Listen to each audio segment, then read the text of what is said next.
So yeah, one wonders whether there's actually still any French architecture left. Hello, you're watching another episode of In Realty with me, Lakshmi Baker, and today we'll be talking to Syihan. This dashing young man is an architect, and he's going to tell us a little bit about French architecture in Malaysia. Hi, Syihan. Yes, hi. Thank you for this opportunity. Hi. I bet it's going to be a pleasure talking to you today. Thank you for inviting me, really. Yes, this interview is taking place in a French restaurant. As you can see, we bought the dress for the occasion.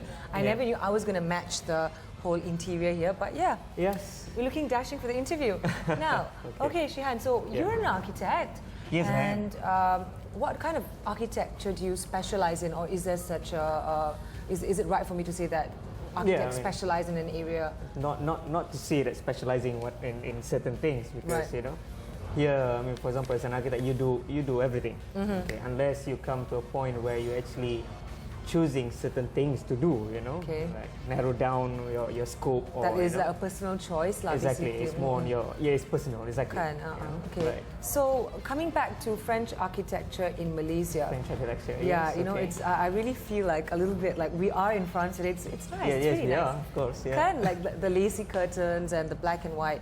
How much French or colonial architecture do we have in Malaysia? Colonial and post-colonial. I mean, we were ruled by the British. Yeah, but of course, did they leave behind any French touch, so to speak, before they left? Well, this is a bit, you know, it's a bit tricky because I'm not really a historian here. I have to say, I'm not really like, but as an architect, my point of view, you know, colonial architecture is quite wide. I have to say, you know, they have like American colonial, you know, Spanish colonial, and also Malaysian colonial, probably. Okay. You know, because all of this is like adaptable, you know, adapt based on the local context. You know, so French is a bit different. French architecture, to me, from what I know, you know, is going back. It started before, long before. I mean, long before the British came. Yeah, long before that. Because I have to say, like, French started from the, you know, if you know, Renaissance periods. You know, before that, like Gothic period from the 13th or 14th centuries, for example. Okay. So that is how it started. You know, French, you know, all this architecture evolving. Generally in the world, or we're talking about Malaysia? In general. In general, right. Because everything comes from there anyway, right? Right. So if you're talking about the Renaissance period, or no, the characteristic about French architecture. Okay. For instance, like all this, you know, like what you see, like the arches, pointed arches, know, colonnade with all this, you know, huge structure. I'm talking about the key characteristic of French architecture. Okay. Right? And then after a period, for example, after a period of time, you know, you start progressing. Right. And then things getting, you know, toned down a bit after Gothic becoming Renaissance, and after Renaissance, you know, is going, you know, all this era. Yeah, all these eras, You know, but they are rich with all this ornamentation, with all this embellishment. I would say it's a surface art. It's like all this, and it's very white. There's no strong colors. There is no. Yeah, it's all very soft finishing. Yeah, before it started with a lot of ornamentation on the building. For example, I think you mentioned that you went to Paris, right? I've been to Paris, yes, and I can never know how to pronounce that place that you were. What, Sean? Yeah, Champs-Élysées. I think so. I think I got it right. I don't know where they have this art de Triomphe or something on the big art, right? And then I went to the Louvre and I was blown away. That Louvre place is something different. That one comes after, where it's that place makes you want to cry. It's so beautiful.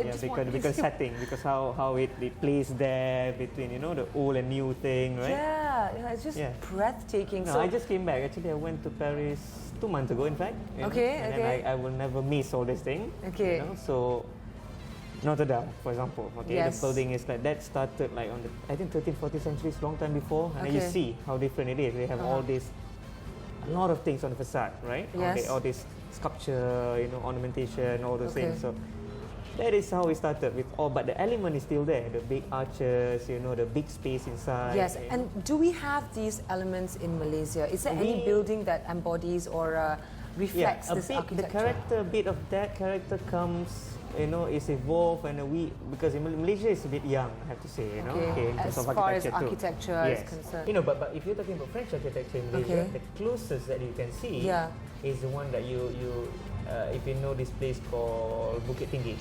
Leading to Genting, for example, right? This Colma Resort or something. Yeah, that is very French. That one is different.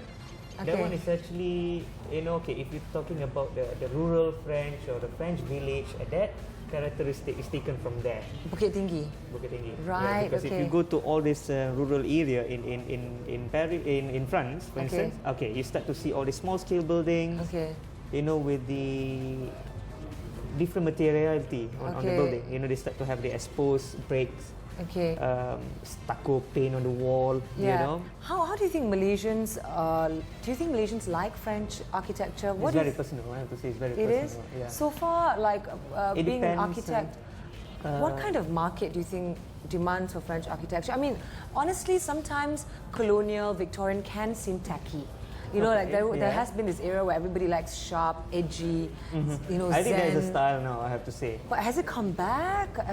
Is Probably it at some point, yes, but not for time being, I see. But things can be like, you know, mixed. You know, it can be mixed a bit, you know, but not literally taking from whatever they have there. Here, because it's not going to be, you know, things have to be suited to the local context, local climate too, right? So you can, but it can be somehow the G's of it. You can actually share. You can actually, you know, do something with that. Yeah. Do you but of course, if you're talking about now, the architecture that people are looking for is a bit more modern, you know, clean cut. Yeah, clean cuts, right? And then suddenly you go to a place where, I mean, like now we're in a restaurant, the lacy curtains are appealing because it gives you that ambience. You want to be in a French restaurant, you come here. But do you want to see that kind of lacy curtains and French art every day? That's a different story altogether. Exactly. Personally, do you like French architecture? What kind of style do you like as an architect? Me, it's a bit different, I have to say. You know, for me, it's a bit. To me, I like something very clean. Because for me, architecture has to be a bit pure and honest. Honest, edgy. In designing a building, it has to be pure. Futuristic. Futuristic can be a bit too much. Too much, but I think I understand what kind of style you like. Okay, what we're going to do now is we're going to take a short commercial break. I had the opportunity of going for a French, high-end French porcelain launch in Pavilion yesterday. So we're going to take a commercial break. When we come back, we're going to let the viewers actually have a look at the beautiful pieces that I actually had the opportunity to look at in this place. And after that, we'll come back to you.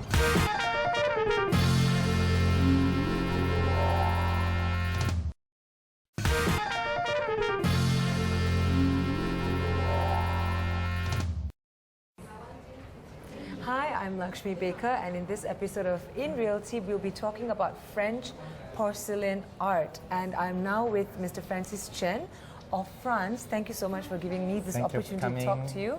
This beautiful place is in Pavilion, and the name of the outlet is called Franz. And as you can see, they specifically cater for those enthusiasts of porcelain, in particular French porcelain. But I can see, Mr. Francis, that there are Eastern elements in this French porcelain high-end art. So can you explain which part of it is the French bit and which part of it is the Eastern influence? Okay, you can see that actually we were all inspired by nature. Yes. But I don't think this inspiration can differentiate by Eastern or Western. Because art is universal. It's global stuff. So actually, with this mix and match, we create a French porcelain. We want to emphasize to live naturally and use nature as our master. We learn from nature. So this is definitely East meets West. Yes, and definitely. We can see that. We really want to introduce the globally. It's beautiful. So who is behind the designs? Do you have an input as far as the choice of design and art is concerned in all these pieces? Yeah, right. Actually, I'm the director for the creative section. But actually, what we really want to tell the story of it is first is unique. And then we want to be very friendly. And third is we want to be very fashion. And fourth is very cultural. And the last one is very artistic. So I emphasize on these 5 characteristics to show this is France. So all the designers had to follow this to make to work out their artworks in this frame, and so to show our own style. And with this in mind, then designer really can create very beautiful stuff. We call it functional art. Beautiful, they're beautiful. Yeah, right. Yeah. But all related to flowers or birds or insects or animals. Yeah. We want to create this a very special emotion for people to love nature. Why did you decide to do this porcelain of all the opportunities to do so many businesses?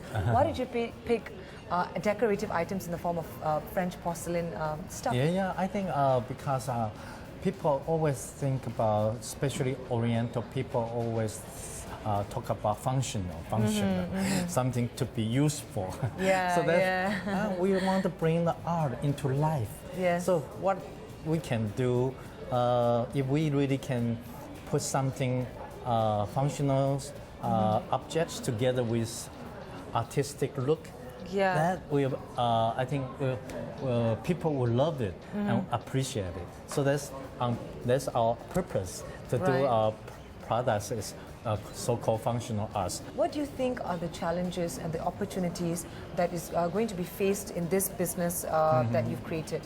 Yeah, of course. There always have a good opportunity if you really can find a breaking point, breaking through point. I think for Franz, we really talk about a human touch. So we use a handcraft to show the perfectness.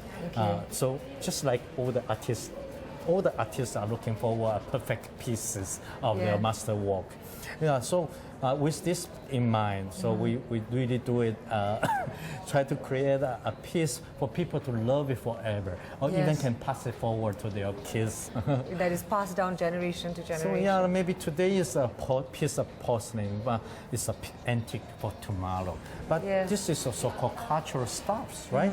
So we want this cultural stuff in your house, at home, so to remind you the people you love. So porcelain maybe is very breakable, but porcelain, if you treasure it, they Look could last after it. 1,000 years. It does. Right? Is there any particular way that you'd like to advise people to maximize the quality of it over the years? The maintenance is very simple. Porcelain, because especially our porcelain is so-called under glaze. Glaze is kind of a glass. So all the color is under the glass, so you don't have to worry about it. Fading. You just treat it like a piece of glass and just simply clean it with water. That's all. And very simple. So it's very easy to clean it up. And when you clean it by hand, just identical like the master who created the handicraft by his hand. So when you touch that, you will feel the artistic, the emotion, how they finish this piece. So then you are more artistic. Right. So it's just through these objects to beautify your own life, or to make you more artistic. I do believe with this cleaning job, you will feel what art is. Yes, because you're touching it, you're putting the cloth through every nook and cranny of the piece, and you're polishing, and then you can imagine what the artsman went through in making it. Right, it's just a kind of communication. Yes. So these colors, if just say someone chooses to buy like one of these bright red vases and puts it outdoor, it won't fade over the years. No, never. Okay, which amongst all these pieces is your favorite, Francis? Wow, the first one is my favorite. It's a papillon line.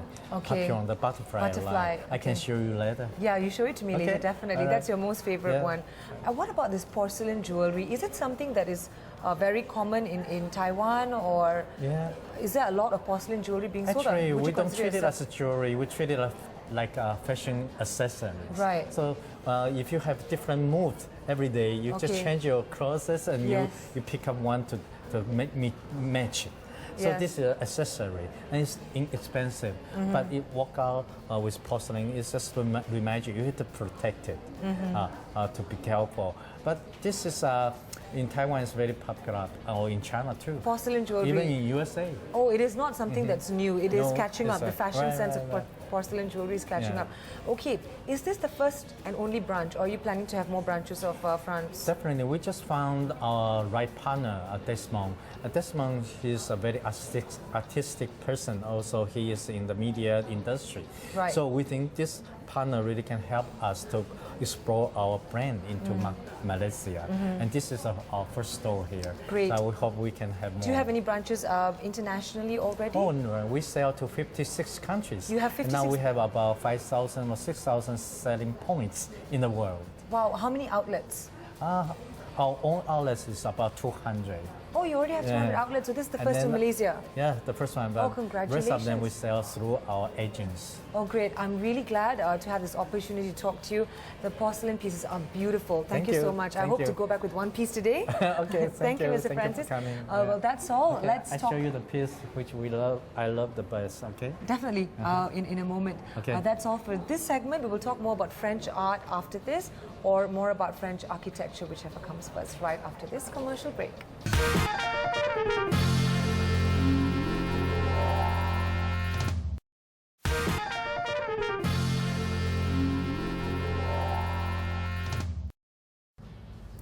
So that was the amazing Franz French high-end porcelain launch that I attended yesterday. Honestly, I don't think I've ever seen porcelain that beautiful in my entire life. I was lucky to actually win some pieces in the lucky draw. Since you went there yesterday, let me show you. And I want to ask you, these pieces, right, like this peacock teapot, and we have like this Van Gogh museum endorsed pieces. From Van Gogh? Yeah, Van Gogh. It's really amazing, Syihan. If you have the opportunity, you should go. This is a salt and pepper goldfish set. Okay.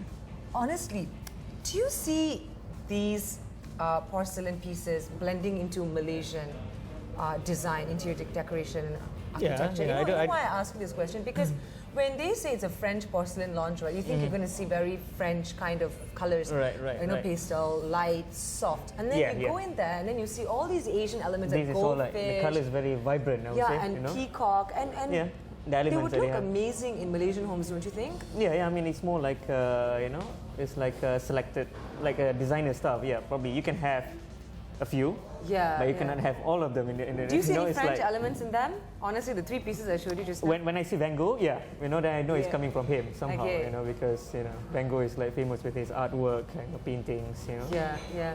When if just says a rich datin or dato who can really afford like a Louvre sort of like Right. architecture in their homes and they want to incorporate it. They can, really. Is it possible in I Malaysia think, of course, today? why Like, not, really, yeah. we have architects that can do it, or we have to import them.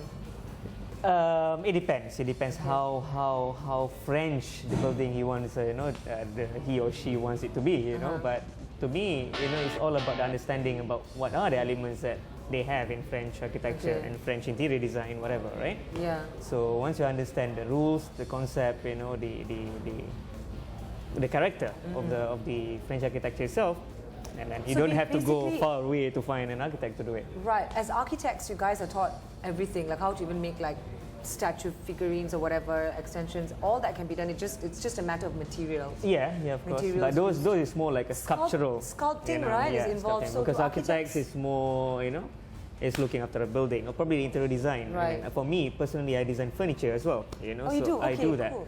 You know, but this one is more like fine, you know, artwork, craftsmen, you know, which is not easy to get nowadays. I have to say, Okay. you know, and then because before.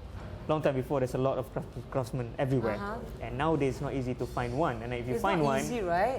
So it's when going to it be comes to, really like- expensive. I'm telling you. It is, It is. And material-wise, if we want to reenact and incorporate French architecture in Malaysia, is it the same kind of material You that can, use, you can, material because- needs to be imported from France? No, not or- really, not really. It depends because if you're talking about French architecture just now, you know, Okay. I'm talking about the regional French architecture where you're taking the materiality like stucco, brick wall, timber on the wall, you know, things like that. You can have it.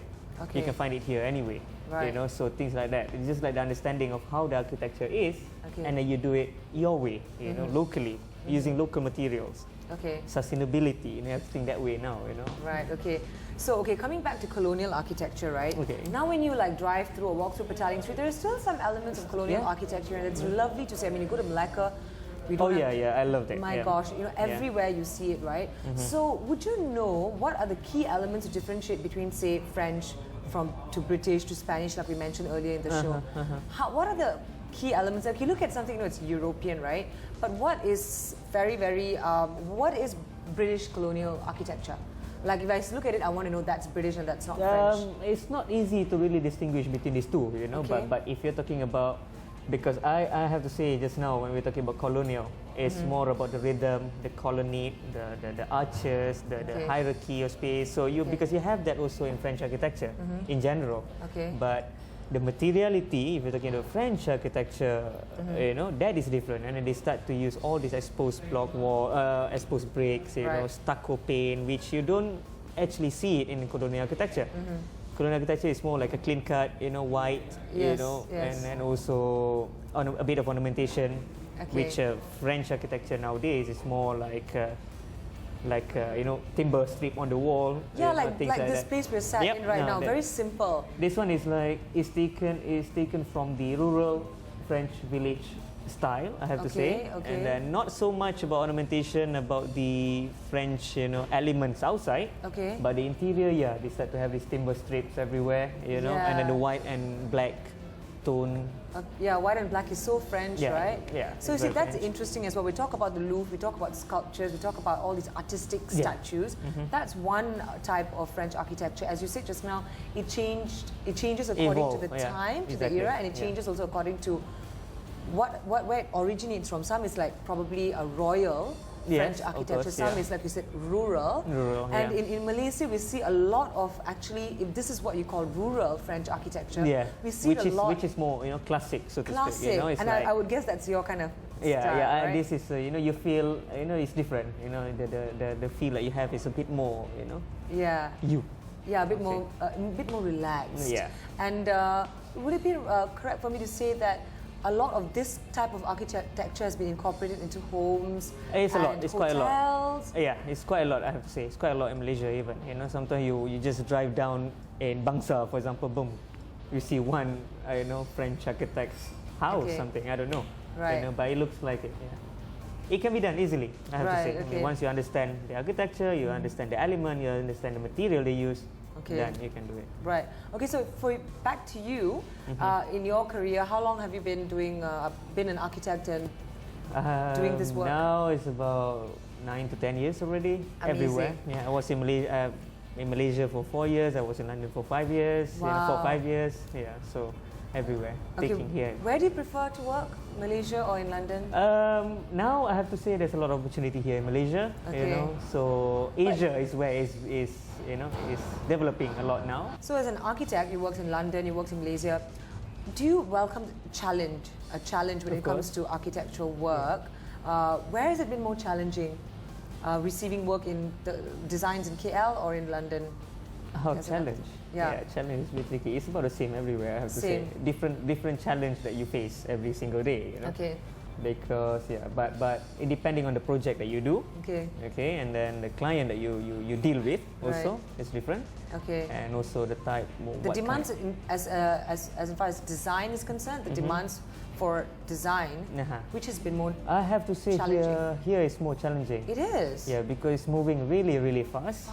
In Malaysia, everything. It's that time now where people are demanding more and more and are more informed about what kind of design that they want. Yes. It's very competitive, and then it's quite exciting also. You know, people are all like competing with each other. You know, doing. We've asked you what kind of design you like. We've talked about French architecture. Now, as an architect, from the work that you get, what kind of work do you get more? Is it more towards classic designs or the edgy, cleaner finish sort of design in incorporating into your work? What do customers want more these days? It's I have to for instance, I'm working. I'm actually attached to a big office currently. So that one, of course, we are doing more towards this side just now. It's a bigger, you know, project, high rise, you know, clean cut. Very commercial, I have to say. But on the other hand, I also do things like a bit more classic, a bit more, you know, where I'm more passionate into. For example, things like holiday homes, resorts, that kind of thing. So I've been doing some sort of like small bungalows, incorporate like resort feel in there. So that is a bit more. They still want a bit more tropical. They want a bit more clean, more zen, I would think. Yes. All right. Okay.